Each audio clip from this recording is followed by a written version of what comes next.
Baik,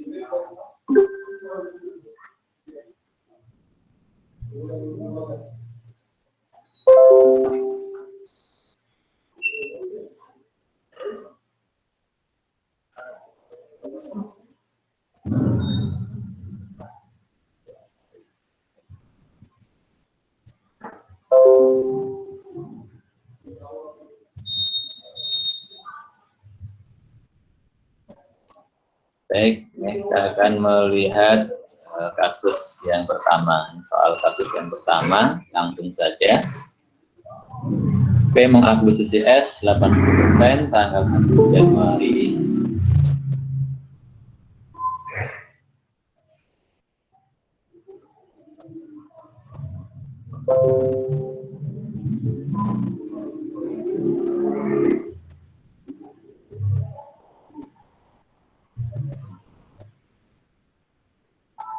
Januari 2016 menimbulkan ekses $50.000. Kemudian dialokasikan ke paten 50% yang under value, masa manfaat 10 tahun.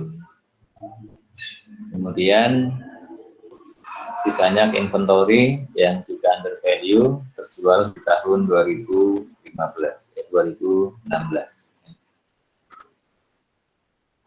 Selanjutnya ada transaksi 1 Juli 2016 P menjual tanahnya pada S harga 100.000, kosnya 120. Di sini ada loss ya. Ada loss 20.000 ya. Dan arusnya arus downstream, arusnya ke bawah. Kalau downstream berarti ya gain or loss-nya nanti untuk P semuanya. Kemudian 1 Juli 2016 S menerbitkan bond 5 tahun 10% ya, kupon rate-nya bunga 1 Januari 1 Juli harga 95.000 ya. Kemudian tingkat bunga pasar 12%. Dan di sini nilai nominal tidak diketahui ya, nilai nominal obligasinya ya. Tetapi kalau dengan keterangan ya tingkat bunga obligasi 10%, tingkat bunga pasar 12%, ya, maka ya harga jualnya adalah harga jual yang di diskon ya. Kenapa? Karena perusahaan menawarkan bunga 10%, sedangkan orang lain ya menawarkan pas 12%, sehingga ya investor akan memilih bunga yang lain, obligasi yang diterbitkan oleh pihak lain dengan tingkat bunga yang lebih tinggi. Nah, supaya bunga obligasi kita laku, ya maka satu-satunya cara yaitu dengan menjual lebih murah, ya, menjual dengan diskon. Sehingga ya nilai nominalnya pasti di atas 92.000 ya. Kira-kira berapa? Ya kira-kira 100.000 ya. Kenapa? Ya biasanya obligasi dijualnya dengan harga yang bulat, 100.000 ya. Terus ya dengan harga yang bulat ya. Kemudian atau nominalnya maksudnya ya, nominalnya bulat. Kemudian S melaporkan net income tahun 2016 100.000 dividend 40.000. Selanjutnya 2 Januari 2017 P membeli 40% saham obligasi S ya, dengan kursnya 101%. Dan pada waktu itu yieldnya 9,7%. Nah di sini ya yieldnya ini maksudnya market yieldnya ya. Market yieldnya sekarang menjadi turun 9,7 ya. Karena bunganya kupon rate-nya 10%, sedangkan tingkat bunga pasar 9,7, maka pada saat ini ya obligasi dijual mahal, ya, dijual lebih tinggi dari nominalnya. Di sini dengan berapa? 101%. Kemudian 1 April 2017 P membeli equipment S harga 150.000, sedangkan book value-nya 100.000, sisa masa manfaat 5 tahun. Kemudian ada informasi net income 2017 100.000 dan dividen 200.000. Yang pertama diminta membuat jurnal terkait dengan investment in S dan income from S tahun 2016. Yang di pembukuan P menggunakan metode ekuitas. Ya, kita buat dulu yang pertama. Ya. Nah, 2016 menggunakan metode ekuitas. Namun sebelumnya kita perlu mencari dulu ya berapa sih eksesnya. Oh, eksesnya sudah ya 50.000 eksesnya. Kemudian alokasinya 50% untuk inventory ya, 50% untuk inventory. 50% ke paten dulu ya, paten 50%, ya, ke inventory 50%. Ya. Untuk paten nantinya diamortisasi umur 10 tahun ya, totalnya 2.500. Kemudian yang membuat jurnalnya terkait dengan investment in S, yang pertama tentunya pembelian investasi tersebut. Debit investment in S, kreditnya cash. Ya. Hanya saja ya, berapa kosnya tidak disebutkan sehingga tidak bisa dicantumkan angkanya ya. Barangkali ada yang menggunakan asumsi ya silahkan ya, tidak apa ya. Kemudian selanjutnya kita lakukan penyesuaian atas investment in S dan juga income from S ya. Ini yang pertama terkait dengan unrealized loss online ya, kan ada menjual tanah, P menjual tanah ya. Yang pertama ya, P menjual tanah ya, harga 100.000, kosnya 120, ada loss ya. Lossnya 20.000 ya. Nah di sini kita ya tidak dalam bukan untuk mencatat transaksi penjualan tanah tersebut ya. Itu tidak diminta, yang diminta adalah terkait dengan investment in S dan juga income from S-nya. Ya. Jadi kalau untuk transaksi penjualan tanahnya sendiri, kita tidak diminta untuk menjurnalnya. Ya. Kita supaya hemat waktu ya kita langsung saja ya menjawab pertanyaan saja. Ya. Adapun untuk yang jurnal-jurnal yang bagaimana ketika menjual tanah itu biarlah ya, itu kan sudah berlalu ya, maksudnya sudah dibahas di intermediate, di pengakun ya. Kalau tidak diminta nggak usah dituliskan ya, buang-buang waktu saja ya. Ya terkait penyesuaian dengan adanya unrealized loss on rent ya. Dengan adanya P menjual tanah kepada S merugi 20.000, maka terkait dengan income from S-nya kan unrealized loss ya. Kalau unrealized loss, kalau secara di pembukuannya P ketika mencatat transaksi itu kan P mengakui adanya loss ya, adanya loss 20.000 ya. Nah, secara ya konsolidasi ya itu kan belum menjadi loss ya. Sehingga dinamakan apa? Unrealized loss ya.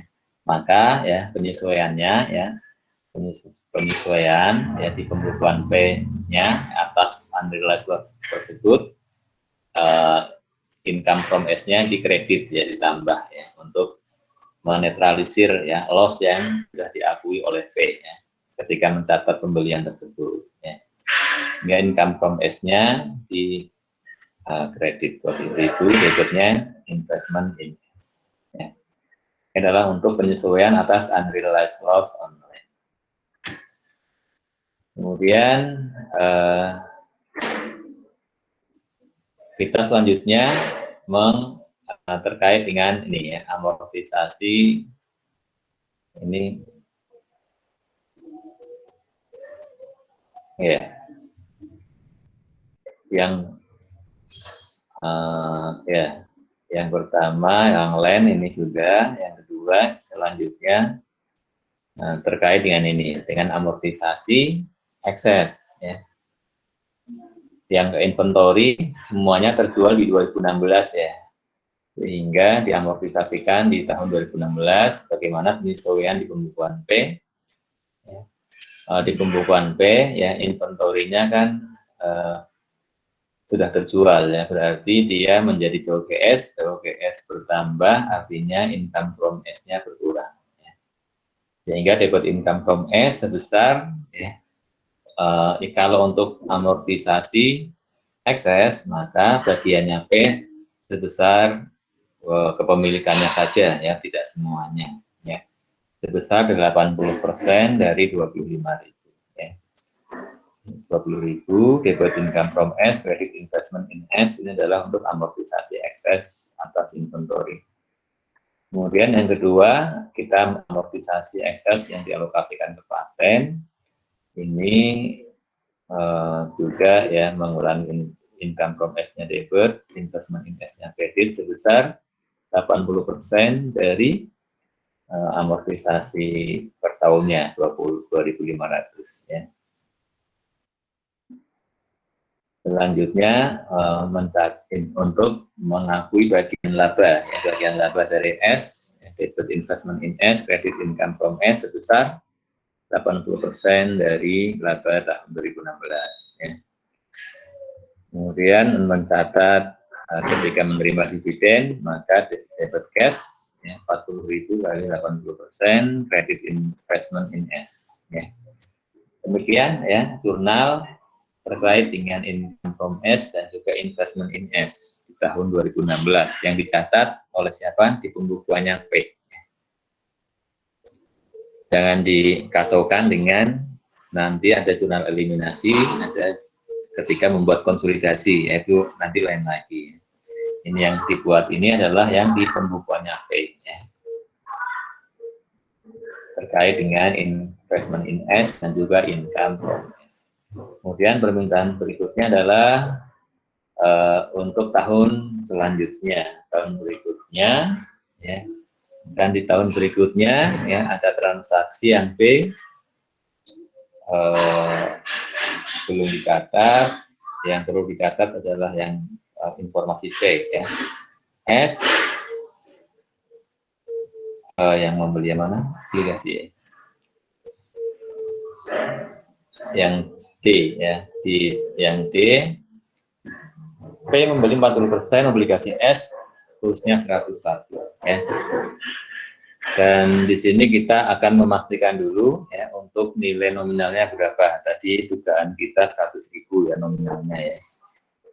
Untuk memastikannya kita bisa cek ya dengan mengecek berapa menghitung present value apabila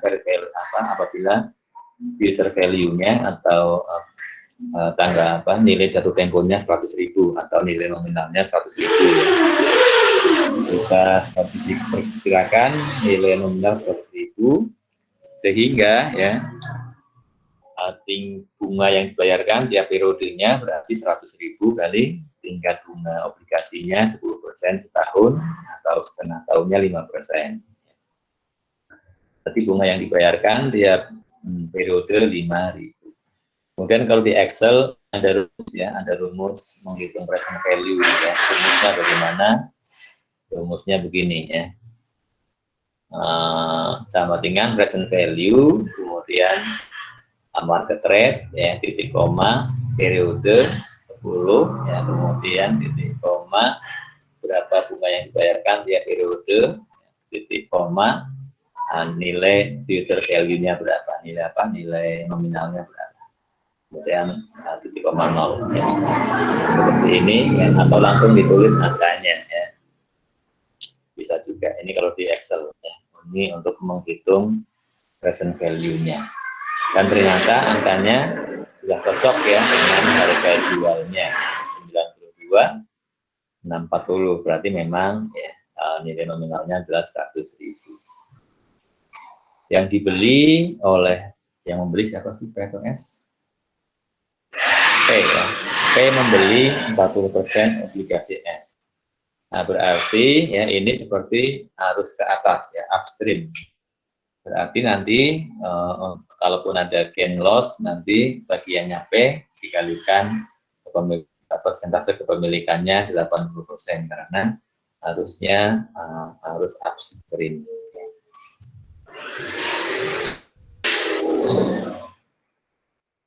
Yang dibeli sebanyak 40% ya, 40%.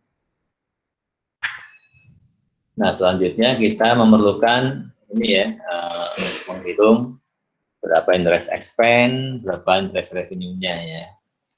Kita buat tabel amortisasinya untuk bonds payable.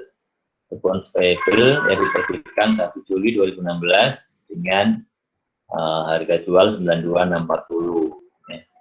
Kemudian di 31 Desember 2016 interest expense-nya berapa? Dari market rate-nya 12% setahun atau 6% setiap 6 bulannya dikalikan dengan carrying value yang harga jualnya ini. Mendapatkan interest expense periode pertama, sedangkan bunga yang dibayarkan yaitu 100.000 nilai nominal kali tingkat bunganya 5% ya. 5.000. Selisihnya itulah amortisasinya ya. Amortisasi diskonnya. Kemudian carrying value-nya menjadi bertambah ya. Kemudian untuk tahun 2017 di bulan 1 Juli ya, interest expense ya, dengan pola yang sama ya, kita bisa hitung kalau cash yang dibayarkan nggak berubah ya. Amortisasinya sekian, carrying value-nya bertambah. Itu akhir 2017 dengan cara yang sama ya. Sudah. Kemudian untuk bond investment-nya, bond investment tanggal 2 Januari 2017 membeli dengan harga dengan kurs 101 ya. 101 berarti ya menghitungnya ya 101% kali 40.000 ya. 101% ya, kali 100.000 kali 40%. 40.400 ya, sedangkan ya sudah ya. Kita mau hitung dulu ini ya. Terus di 1 Juli 2017 berapa interest revenue-nya ya. Interest revenue hati-hati kita gunakan interest market yield yang berlaku di tanggal ini ya. Di tanggal 1 Juli ketika P membeli obligasi tingkat bunganya pasar berapa? 9,7 ya. Ini yang dipakai ya, bukan yang 12% ya. Yang 12% itu adalah tingkat bunga ketika S menerbitkan obligasinya ya. Jadi tingkat bunga yang dipakai adalah tingkat bunga ketika transaksi itu terjadi ya. Di sini P membelinya per tanggal 1 Juli pada waktu itu tingkat bunga pasar 9,7 ya per tahun ya. Setengah tahunnya ya dibagi 2. Dikalikan dengan carry 40.400 itulah interest revenue itu pertama, sedangkan interest yang diterima 5% dari 40.000 ya. 5% dari 40.000 dari yang dibeli ya. Sama dengan 2.000, selisihnya itulah amortisasinya ya. Amortisasi premiumnya ya. Kemudian di sini menjadi pengurang ya, kalau amortisasi premium menjadi pengurang. Di periode yang kedua dengan pola yang sama ya. Ini adalah nanti kita memerlukan untuk menghitung interest revenue yang tahun 2017 berapa totalnya yang kita jumlahkan. Demikian juga interest expense 2017 berapa ini juga kita perlukan. Dijumlahkan saja. 2017 ya. Sudah, kemudian ya kita juga perlu menghitung ini ya, constructive gain atau loss-nya berapa, bagaimana caranya dari harga belinya ya, harga belinya tadi sudah, kemudian kita cek dengan carrying value obligasi pada tanggal pembelian ya. 1 Januari 2017 ya kita ambil yang tanggal 31 Desember 2016. Carrying value 93, 198 dibeli sebanyak 40%-nya. Sehingga carrying value 37, 279 ada harga beli lebih tinggi dari harga carrying value-nya. Sehingga di sini ada constructive loss. Dari itu 121. Nah, bagaimana jurnalnya? Ya, jurnal di pembukuan P tahun 2017. Jurnalnya adalah Ini ya. Ini yang pertama saya buat terkait dengan obligasi dulu ya, penyesuaian atas constructive loss sebesar 3.121. Ini kan yang membeli adalah P ya, P membeli obligasinya S, jadi market ya, sehingga arusnya adalah arus upstream, sehingga di sini ya terjadi loss ya. Kalau terjadi loss ya, ada terjadi constructive loss ya, maka di sini ya P menyesuaikan ya, menyesuaikan dengan cara mengurangi income from S-nya ya, income from S-nya dikurangi. Kenapa? Karena secara konsolidasian ya, transaksi tersebut mengakibatkan adanya constructive loss-nya. Sehingga di sini P penyesuaiannya adalah income from S-nya di debit, investment in S di kredit ya, sebesar berapa? Sebesar constructive loss-nya dikalikan kepemilikan 80%. Kenapa? Dikalikan 80% karena upstream ya, P yang membeli obligasinya S. Kalau ini adalah transaksinya S membeli obligasi P, maka tidak dikalikan 80% ya. Semuanya untuk P ya. Semuanya untuk P ya. Ini karena upstream, maka ya bagiannya P adalah sebesar 80%. Nah, ini yang terkait adalah pengakuan secara piecemeal derekognisinya ya. Sebagaimana kalau nanti ada equipment ya, kalau ada unrealized gain atau loss ya, maka kemudian nanti akan ada realisasinya secara bertahap ya, berdasarkan bersamaan dengan pengakuan depresiasi expense ya.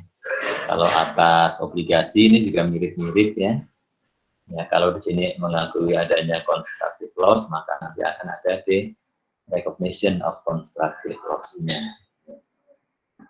Berarti kan direkognisi ya. Direkognisinya berarti jurnalnya adalah kebalikan dari pengakuan constructive loss-nya ya. Investment in S debit, income from S credit sebesar berapa? Angkanya sebesar selisih ya, selisih antara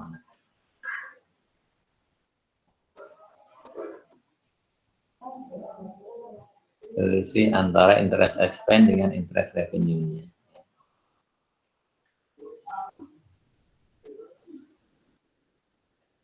Nah, jadi sebentar, ini kan ini interest revenue tahun 2017 ini ya. Kemudian ya interest revenue kan dicatat oleh P ya. Sedangkan S bagi S ya, S kan dia ada interest expense yang 11.000. 11.000 ini kan untuk keseluruhan obligasinya. Sedangkan yang dibeli oleh P kan hanya berapa? 40% ya. Maka interest expense-nya disesuaikan untuk 40% berapa? Yang 40%-nya adalah 4.487. Kemudian selisihnya, ya, selisih interest revenue, interest expense sebesar 570,9. Ya. Ini yang kemudian yang di bagiannya P berapa? Yang bagiannya P sebesar 80%. Ini adalah di recognition of constructive loss. Ini karena transaksinya upstream ya. Kalau transaksinya downstream maka tidak dikalikan di 80%, maka 100% untuk P ya. Jadi piecemeal derecognition of constructive loss besar 80% karena upstream ya, dari ya selisih antara interest expense dengan interest revenue. Selanjutnya ya, di tahun 2017 ada transaksi equipment ya. Yang mana equipmentnya? Yang E ya, transaksi E 1 April 2017 P membeli equipment S dengan harga 150.000, book value-nya 100.000. Ada gain berapa di sini? Gain-nya 50.000. Ya. Gain 50.000. Ya. Yang menjadi bagiannya P berapa? Ini kan yang menjual S menjual kepada P. Kalau S menjual kepada P, upstream berarti. Ya, maka ya keuntungannya adalah untuk semua investor. Maka bagiannya P 80%. 80% dari 50.000 unrealized gain-nya. Ya. Jadi unrealized gain itu ya kan bagi S ya, dia sudah mengakui adanya gain 50.000. Nah, nantinya ketika kita membuat laporan konsolidasi, maka laporan konsolidasinya akan mengeliminasi ya gain yang 50.000 itu di cancel. Ya, maka di sini P menyesuaikan income from S-nya dikurangi ya. Karena konsolidasian juga mengeliminasi yang gain yang diakui oleh S yang 50.000. Maka bagiannya P berapa? Bagiannya P 80% dari unrealized gain-nya. Sudah, terus, nah, atas equipment yang dibeli ini, ya kan depresiasi, ya. Depresiasinya berarti yang dicatat oleh P terlalu besar, ya. Kan P membeli dengan harga 150.000 kan, maka P mendepresiasi 150.000 dibagi 5 tahun. Ya. Setahunnya berapa? 30.000 ya, 150 dibagi 5 ya, 30.000 ya. Padahal yang sebenarnya pada saat itu kan book value-nya hanya berapa? 100.000 kan ya. Book value-nya hanya tinggal 100.000, masa manfaatnya 5 tahun, berarti mestinya depresiasinya tiap tahun hanya berapa? Hanya 20.000. Hanya 20.000, yang 100.000 bagi 5 yaitu 20.000. Sedangkan P mencatatnya sesuai dengan dia membeli harga 250 dibagi 5 tahun ya Pak, berarti 30.000. Ada selisih berapa? Selisih 10.000 ya. Selisihnya 10.000 ya. Maka ya, tapi ini kan kita nggak setahun penuh ya. Ini kan transaksinya tanggal 1 April, berarti ya depresiasinya ya dikalikan 9 bulan ya, 9 per 12. Maka di sini ya penyesuaiannya sebesar ya, kalau setahunnya adalah 10.000, kalau hanya 9 bulan ya 10.000 kali 9 per 12. Dan karena ini adalah upstream ya, maka juga dikali bagiannya P adalah sebesar berapa? 80% ya. Maka ya income from S-nya bertambah ya, di debit 6.000, kreditnya investment in debitnya investment in 6.000. Ini adalah penyesuaian atas apa? Realized gain ya, atas equipment. Kemudian selanjutnya pengakuan apa? Bagian laba dari S, debit investment in S, kredit income from S sebesar 80% dari net income S 2017. Dan juga ada amortisasi paten. Bagi P, di pembukuannya P sendiri mencatatnya urusannya adalah dia apa? Menyesuaikan income from S dan investment in S-nya. Ya. Jadi amortisasi ekses tentunya mengekses of paten mengurangi income ya di debit, kredit mengurangi investment in S di kredit. Sebesar berapa? 80% dari total amortisasinya 2.500. Untuk dividennya debit cash, kredit investment in S 80.000. Selesai ya. Kemudian diminta menghitung berapa saldo investment in S tahun 2017 ya. Hanya saja ya kita tidak bisa menghitung saldonya karena ya harga perolehannya tidak diketahui. Sehingga di sini saya hanya menghitung apa kenaikannya saja. kenaikan investment in-nya berapa di 2017 ya. Ini sih kalau kita sudah membuat jurnal yang dilakukan oleh P, maka ya kenaikan investment in-nya tinggal ini saja ya, apa?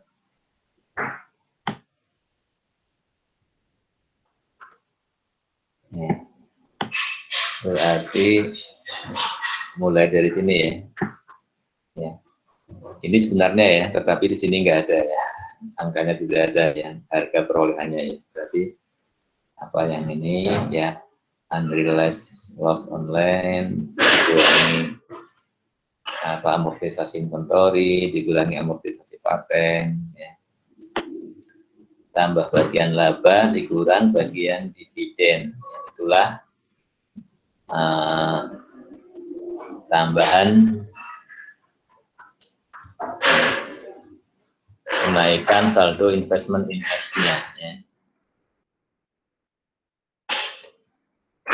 Kemudian di tahun 2017 bagaimana ya, dengan cara yang sama kita bisa hitung mulai dari nih ya, penyesuaian atas constructive loss ya, nipis nilai rekognisinya dikurangi unrealized gain on sale of equipment ditambah dengan realisasinya untuk tahun 2017, bagian laba, bagian dividen, dan juga amortisasi paten. Ya.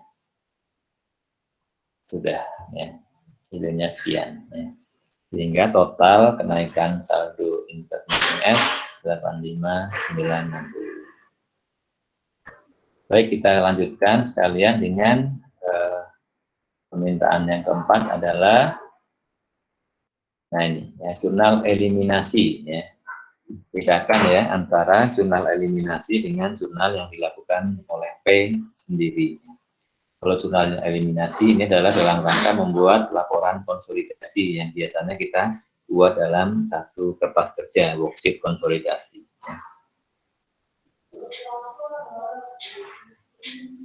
Kita mau gunakan metode biaya dulu.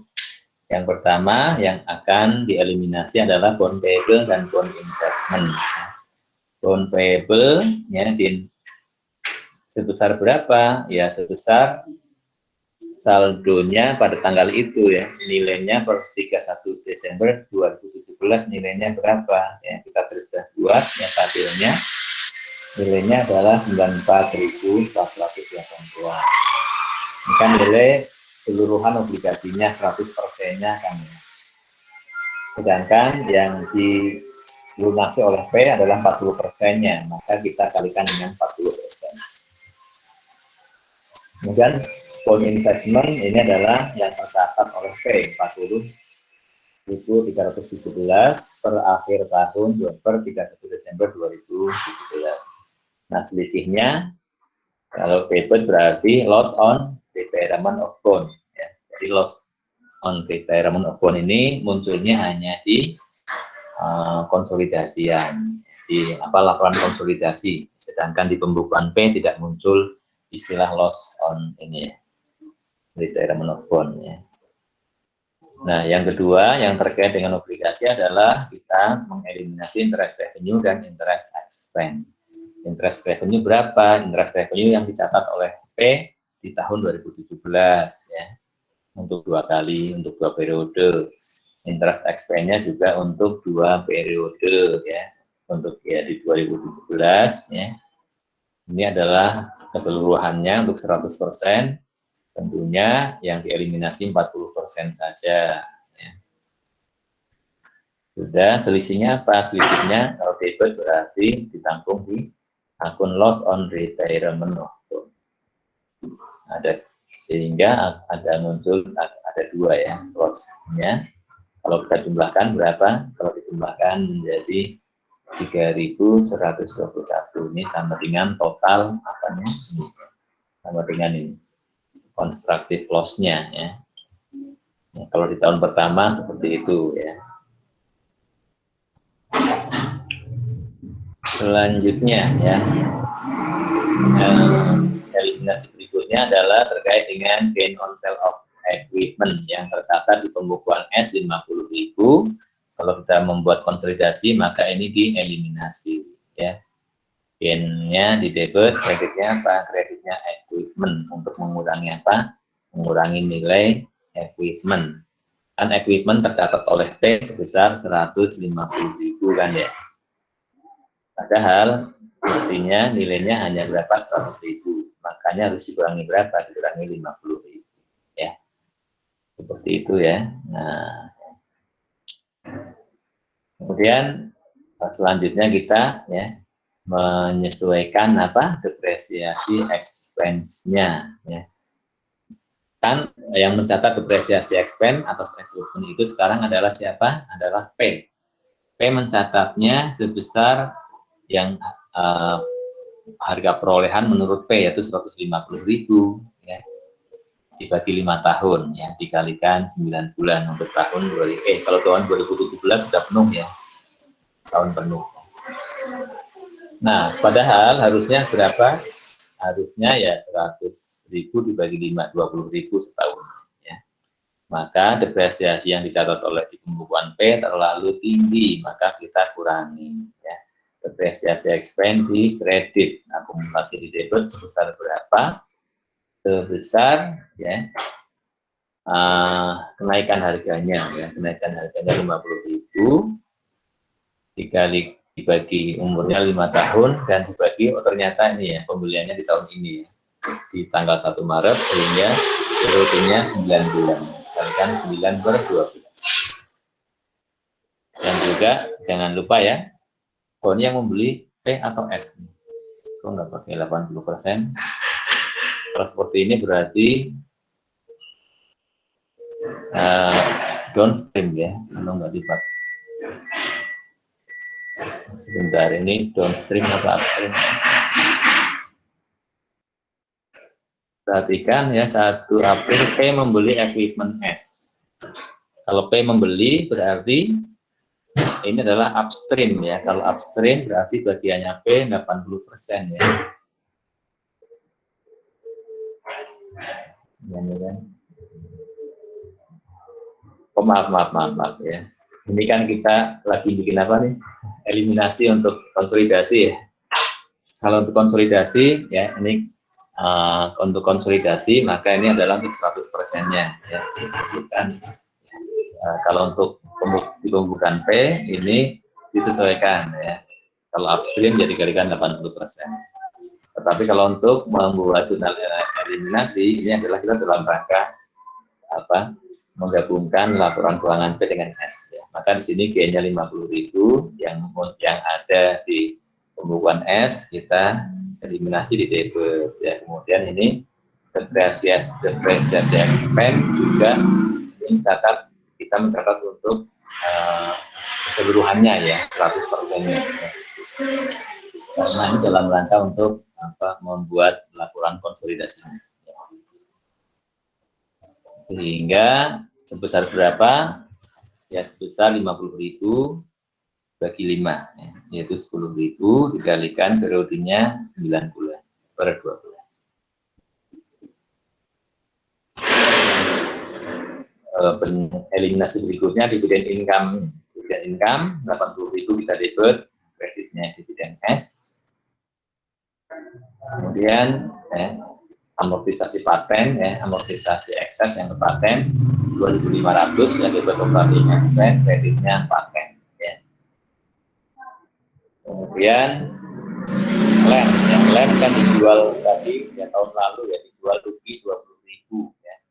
Loss berarti ya, nilai tanah yang tercatat oleh S adalah lebih kecil dari yang sebenarnya, maka lem ditambah 20.000 untuk supaya kembali menjadi cost yang sebenarnya. Maksudnya apa? Retain earnings karena metode biaya. Kemudian memunculkan NCI expense. NCI expense berapa harus dihitung dulu ya. Menghitungnya dari ya net income S 2017 200.000 disesuaikan dengan amortisasi paten 2.500 mengurangi Kemudian ada unrealized gain of equipment 50.000.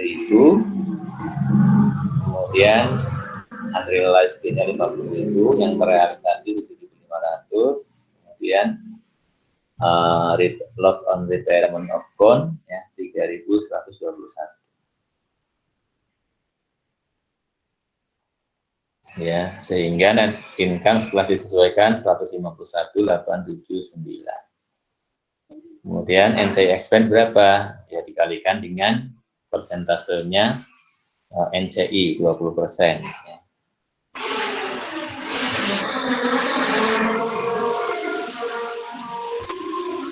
30 juga digunakan. Debit NCI expense, kreditnya, dividennya S, dan sisanya ke NCI equity atau NCI ending. Selanjutnya kita eliminasi apa? Equity-nya S. Ya, equity beginning S kita eliminasi, RE-nya S di debit, tapi angkanya kita nggak tahu. Common stock-nya S juga nggak tahu. Yang tahu hanya unamortized-nya di awal tahun 2017. Saldonya 22.500. Dapat dari mana nih ya? Dapat dari mana? Ya, unamortized excess-nya itu kan aslinya 50.000 ya. Ya. Kan yang 50.000 kemudian dikurangi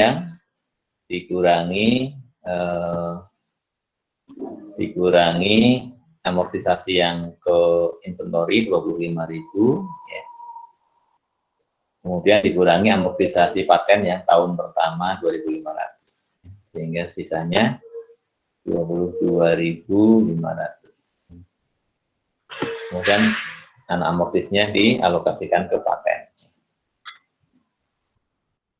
Atau kalau tinggal satu saja ya amortis alokasi unamortized excess-nya hanya ke satu akun saja, bisa saja sih langsung di sini ya, langsung di sini nggak usah pakai unamortized excess, tapi langsung di sini langsung paten bisa juga ya untuk menghemat dana.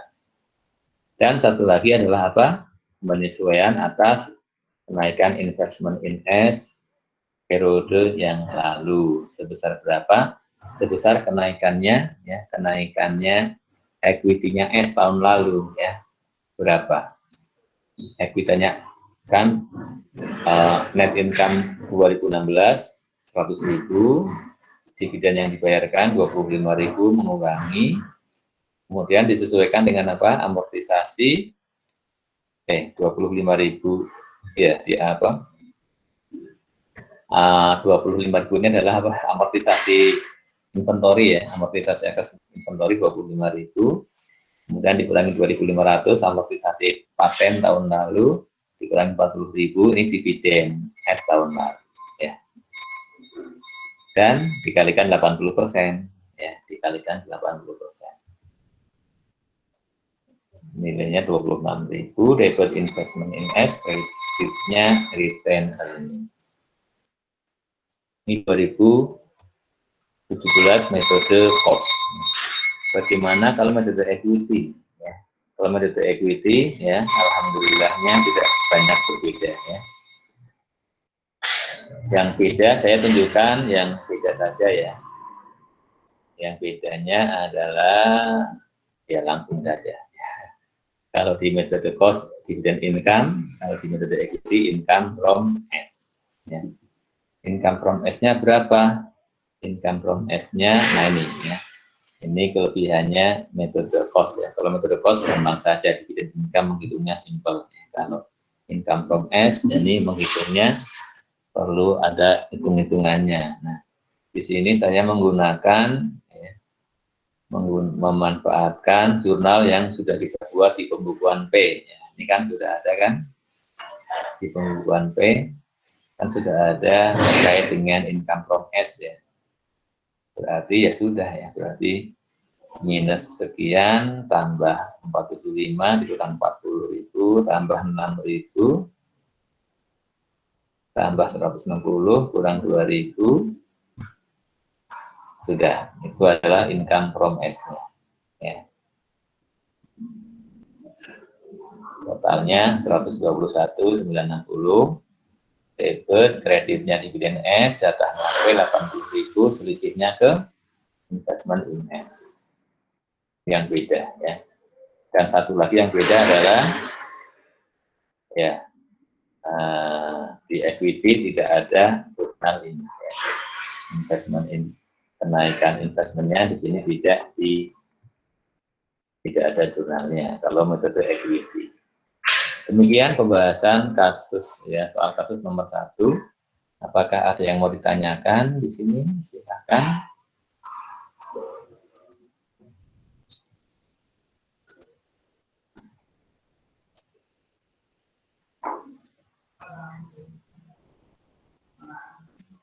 Sudah cukup jelas? Baik, ya. Kalau sudah cukup jelas, kita lanjutkan dengan yang nomor 3. Ya. Nomor 3, soal kasus yang ketiga ini mirip yang pertama ya. Kita lihat saja.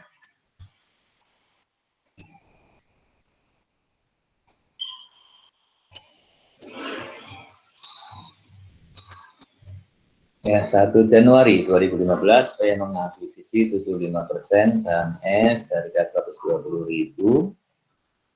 Kemudian saat akuisisi ekuitas S harga 80.000, saldo laba 20.000.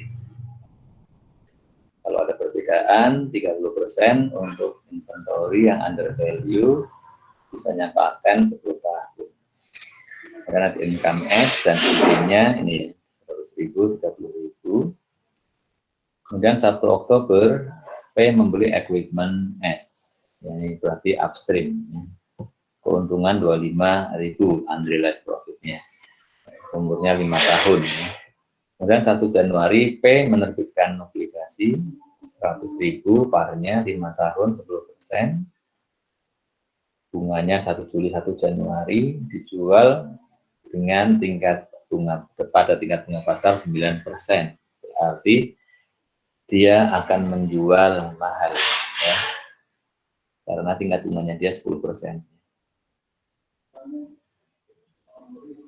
S melaporkan net income 2016 dan dividen 120 dan 60.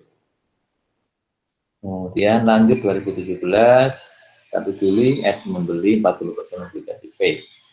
Nah, berarti untuk obligasi harusnya ke bawah ya, downstream ya. Sehingga nanti kalau ada gain loss semuanya untuk P ya. Dengan harga 40.400, market yield-nya 9,5%. Income S 2017 200.000, dividen 80.000. Kemudian 1 Oktober 2018 P membeli tanah S dengan harga 107, cost of land-nya 110.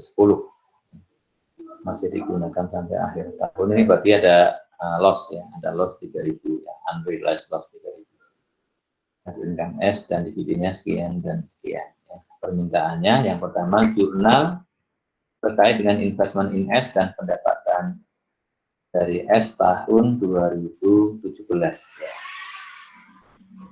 Menggunakan metode ekuitas. Baik, kita buat dulu jurnal di pembukuan P 2017 ya, dengan metode ekuitas.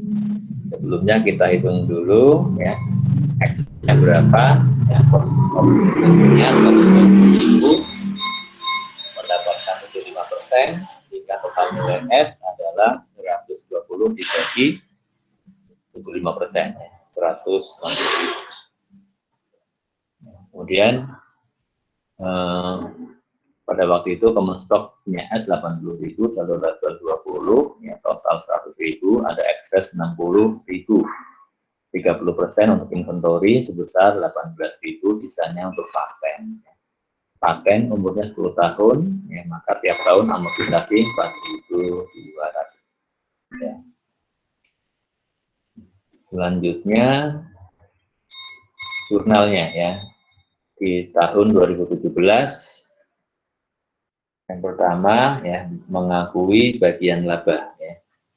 Untuk mengakui bagian laba yaitu 75% dari 200.000 ya. Berikutnya investment in S, credit income from S 150.000. Untuk dividen, paper cash, investment in S credit sebesar ya 80% kali 75, 80.000 kali 75% yang 20.000. Kemudian penyesuaian atas ya, amortisasi ekses paten.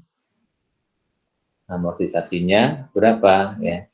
Kan 4.200 kan, 4.200 setahun, tapi untuk P, kalau di pembukuannya P ya dikalikan 75% ya. Kemudian kalau mengakui, nah equipmentnya kan transaksinya tahun 2016 ya. Equipment tahun 2015 ya. Berarti di tahun 2017 kita tinggal mengakui apa? Mengakui realisasi gain atas equipment. Sebesar berapa? Sebesar depresiasi setahunnya ya 25.000 dibagi 5 ya, selisih depresiasi expense-nya. Nah, kemudian untuk P jatahnya berapa? 75%. Kenapa? Karena upstream. Ya. Debit investment in S, credit income from S 3.750. Kemudian penyesuaian, nah ada lagi penyesuaian atas constructive gain ya. Ini transaksi tanggal berapa nih? Obligasinya adalah transaksi tanggal 1 Juli 2017. Ya, S membeli 40% obligasi P. Hitung-hitungannya bagaimana nih? Ya. Untuk hitung-hitungannya bagaimana ya? Kita perlu menghitung dulu harga jual obligasinya ya, harga jual obligasinya berapa ya oleh ketika obligasi diterbitkan ya, ketika obligasi diterbitkan. Yang memiliki adalah S ya. Ketika P menerbitkan obligasi ya kan rate-nya ya, kupon rate-nya 10% setahun atau 5% ya tiap 6 bulan. Market rate-nya adalah 9% yang ini ya. 9%, maka setengah tahunnya 4,5% dengan periode 5 tahun atau 10 periode, sehingga bunga yang dibayarkan tiap periodenya ya 5% kali fair value-nya kali apa? Future value-nya ya, kali bond payable nominalnya 100.000 ya. Sama mendapatkan 5.000 bunganya. Kemudian, nah berapa present value-nya? Present value-nya di input ya pakai rumus Excel, dapatkan ya 103.956. Nah, sehingga sekarang kita bisa membuat tabel amortisasinya ya, amortisasi premiumnya. Ya. Diawali di tanggal 1 Januari ya, ketika ya P menerbitkan obligasi tanggal berapa nih? 1 Januari 2016 ya. Dengan harga jual ini ya, yang sudah kita hitung 103.956. Kalau sudah diinfokan di soal sih nggak usah dihitung lagi, tinggal dipakai saja angkanya. Karena belum diinfokan ya kita hitung. Kita hitung interest expense-nya berapa? Interest expense dihitung dari ya, tingkat bunga pasar 4,5% dikalikan dengan carrying value awal periode. Mendapatkan sekian dikurangi dengan kas yang dibayarkan, bunga yang dibayarkan, selisihnya itulah amortisasinya. Dan ini akan menjadi pengurang carrying value bonds payable. Periode berikutnya dengan pola yang sama ya. Kita hitung sampai dengan 2018 ya. Karena nanti kita diminta untuk membuat jurnal sampai tahun 2017 dan juga 18. Kemudian kita juga buat sekarang untuk bond investment yang mulai tanggal 1 Juli 2017 ya. Ini dengan harga tulis 40.500 ya, sudah diinfokan di soal. Kemudian interest revenue ya dikalikan dengan berapa persen? Dikalikan dengan bunga. Bunganya dengan salah bunga pasarnya, bunga pasar ketika obligasi itu dibeli ya, yaitu yield-nya 9,5% ya. Ya, jadi kita menghitung interest expense atau interest revenue berdasarkan apa? Berdasarkan tingkat bunga yang berlaku ketika obligasi itu ditransaksikan. Misalnya kalau ini kan kita menghitung apa bunganya ya ketika tingkat bunga pasar ketika tanggal obligasi itu dibeli. Ya. Kalau sebelumnya kita menghitung interest expense-nya dengan tingkat bunga pasar ketika obligasi itu diterbitkan. Ya. Baik ya. Sehingga interest revenue-nya sebesar ya 9,5% bagi 2 bunganya dikalikan dengan carrying value-nya 40.500. Untuk yang kedua ya dengan pola yang sama. Kita bisa mendapatkan amortisasi sekian, carrying value-nya menjadi sekian. Ya.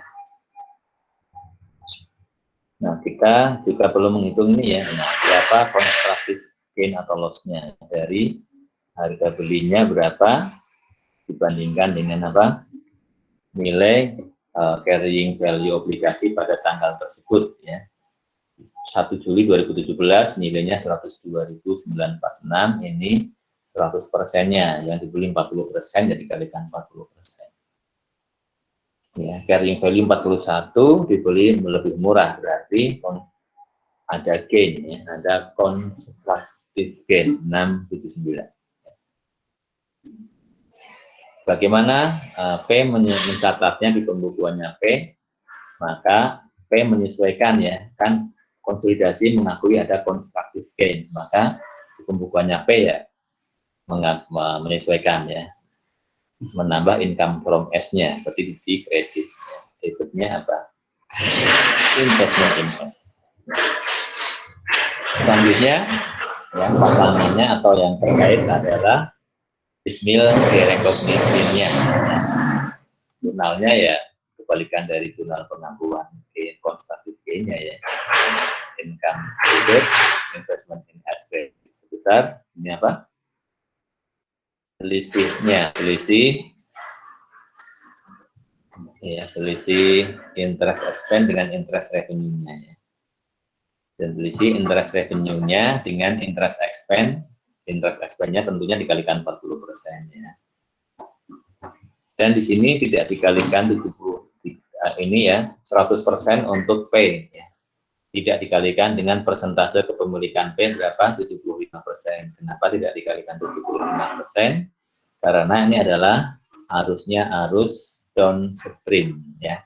S membeli obligasinya P. Berarti yang menjual adalah P, S membeli berarti arusnya ke bawah. Kalau downstream gain loss 100% untuk P.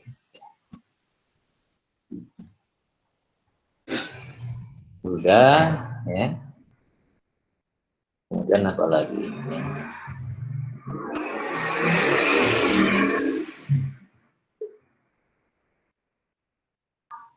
Sudah selesai ya. Selanjutnya kita lanjut ke tahun 2018 ya.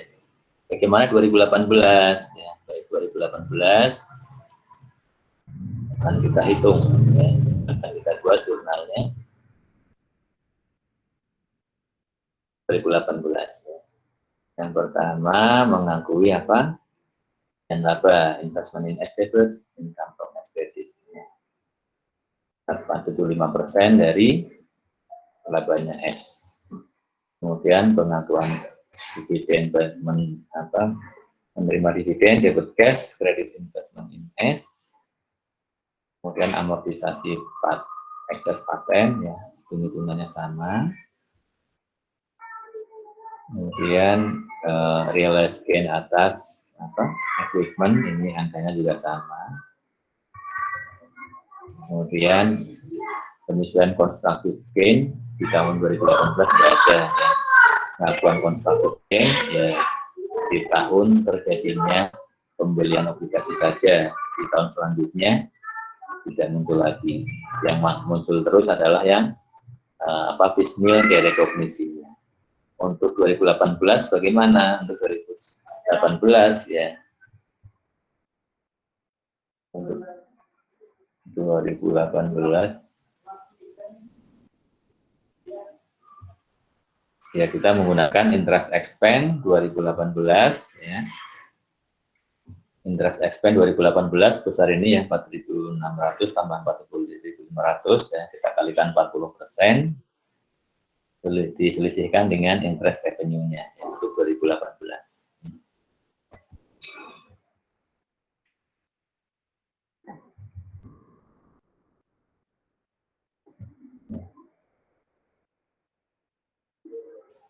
Interest revenue dikurangi dengan interest expense-nya dikalikan 40%. Ini juga ya semuanya untuk P ya, tidak dikalikan 75% karena ya downstream. Dan satu lagi apa?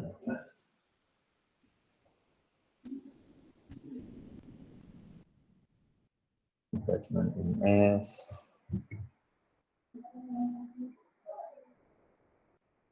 Oh, ini atas apa? Realize loss tanah ya. Kan ada penjualan tanahnya.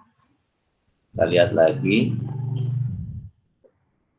1 Oktober 2018 P membeli tanah S ya, berarti arusnya ke atas upstream dengan harga 107.000, cost-nya 110 ya, berarti di sini jual rugi berapa? 3.000. Ruginya 3.000 berarti unrealized loss 3.000 ya. Ini kan S mencatat loss 3.000, maka oleh ya, kalau konsolidasian kan tidak mengakui ya, tidak mengakui unrealized loss tersebut, sehingga unrealized loss-nya di cancel ya, di cancel, makanya P juga menyesuaikan ya, income from S-nya ditambah ya untuk mencancel apa? Unrealized loss ya. Angkanya berapa? Angkanya ya 3.000 ya, 3.000 dikalikan, nah kalau ini dikalikan 75%. Kenapa? Karena penjualannya dari S menjual kepada P ya, ke atas. Demikian jurnal eliminasi dan penyesuaian untuk membuat laporan konsolidasi tahun 2018. Selanjutnya permintaannya apa? Hitung saldo investment in S akhir tahun 2018. Investment in S tahun 2018 menghitungnya bagaimana? Hitungnya ya dari ini ya, cost of investment-nya 120.000 ya. Kemudian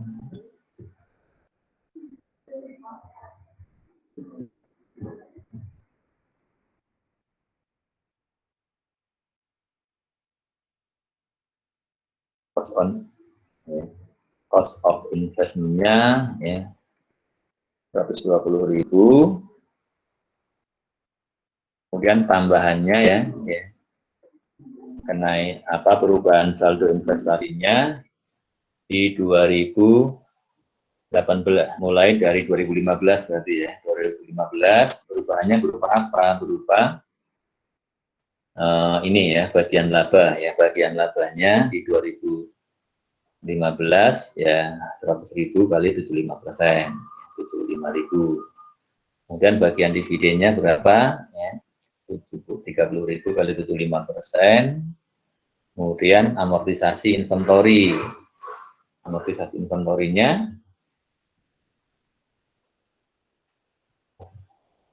kan 18.000 ya. Dikalikan juga 75%. Amortisasi paten juga ya 4.200 kali 75%. Kemudian unrealized gain of equipment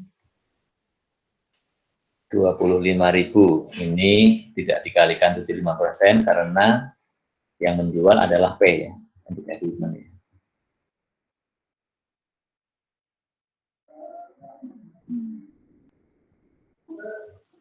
Tahun 1 Oktober 2015 P membeli equipment S ya. Kalau membeli berarti berapa? Dikalikan 75%. Dengan keuntungan 25.000 ya. Berarti yang di sini unrealized gain equipment 25.000 ya. Ini kita kalikan 75%. Kenapa? Karena upstream ya. Kemudian realized gain-nya ya, realized gain atas equipment tersebut ya, dihitung dari ya unrealized gain-nya ya, dibagi 5 tahun dikalikan pembeliannya kan Oktober kan, berarti dikalikan 3/12 atau 0,25 ya, 3/12. Nah, kok di sini nggak dikalikan 75% apa tidak yang di sini, yang realized gain-nya ya. Hati-hati ya, hati-hati ya. Kenapa hati-hati? Kan di sini ya untuk menghitung unrealized gain-nya di sini kita sudah mengalihkan dengan 75% ya. Maka ya untuk realized gain-nya tidak usah dikalikan 75% lagi. Atau supaya aman begini menghitungnya sama dengan ya unrealized gain-nya berapa? 25.000 ya. Dibagi umurnya berapa? 5 tahun. Kemudian dikalikan untuk 2015 kan depresiasinya Oktober sampai Desember, November, Desember 3 bulan kali 3/12. Kemudian dikalikan karena nanti upstream dikalikan 75% ya. Banyak sama.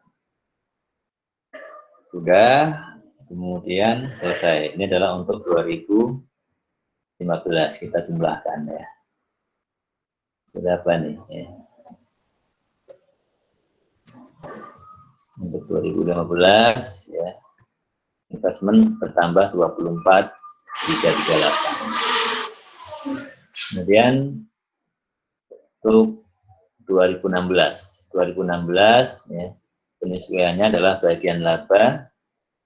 Bagian labanya berapa? Bagian labanya 120.000 kali 75%. Ya, bagian dividen 60.000 kali 75% mengurangi amortisasi inventory nggak ada lagi, hanya di tahun 2015. Amortisasi paten ini tiap tahun ada, ya, tiap tahun ada. Kemudian dari unrealized gain hanya muncul di tahun penjualan equipment. Kemudian untuk realized gain atas equipment yang tahun berikutnya angkanya sebesar ya dikalikan 75% apa tidak? Dikalikan ya. Kalau kita hitung yang aslinya begini ya. 50 apa berapa? 25.000 ya. Dikalikan dibagi 5 dikalikan ya 75%. 1.750 ya. Kalau kita menggunakan ya angka ini ya 18.750 maka tidak dikalikan 75% lagi. Kenapa? Karena angka 18.750 ini adalah 25% kali 25.000 kali 75%. Atau biar kelihatan gini aja. Ini berlaku untuk 2017, 2018 ya, kan tiap tahun kan. Kemudian tahun 2017 ada pembelian obligasi oleh siapa? P atau S, lupa terusnya. S membeli ya. S membeli 40% obligasi P. Kalau S membeli berarti downstream. Ya. Kalau downstream berarti tidak usah dikalikan 40%. Nah, angkanya bisa dilihat di pembukuannya P ya. Yang tadi sudah kita buat tadi angkanya. Oh nih ya. Kalau ya sebesar constructive gain-nya 679 ya. Karena yang membeli S maka alirannya ke bawah maka 100% untuk P. Kemudian direkognisinya untuk tahun pertama berapa? Untuk tahun pertama tadi sudah dihitung. Ini tahun pertama ini. Untuk tahun kedua berapa? Untuk tahun kedua, untuk tahun 2018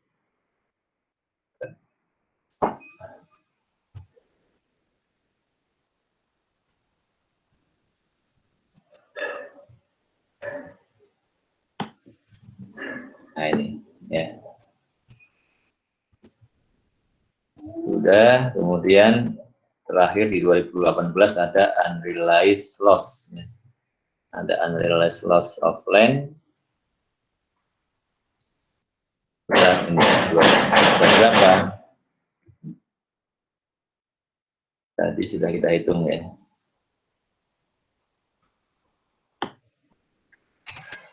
Nah, ini ya, 2.250 ya. Maka kita bisa menghitung berapa ini kenaikannya, totalnya kita hitung.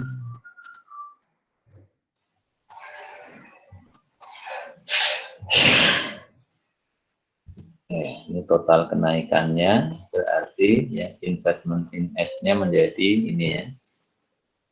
Ini ditambah 527,745.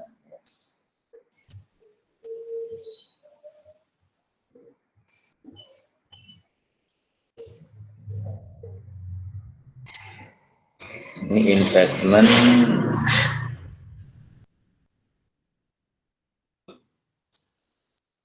in S ya. 31 Desember ya. 2018.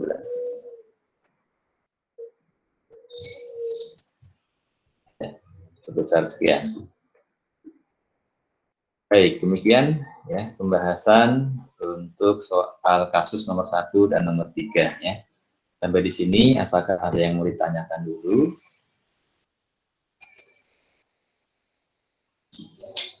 Halo, baik-baik semuanya.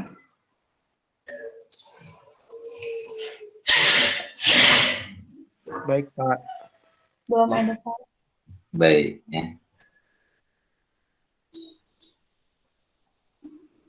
Kalau sudah ya kita stop dulu rekamannya ya, tidak terlalu panjang.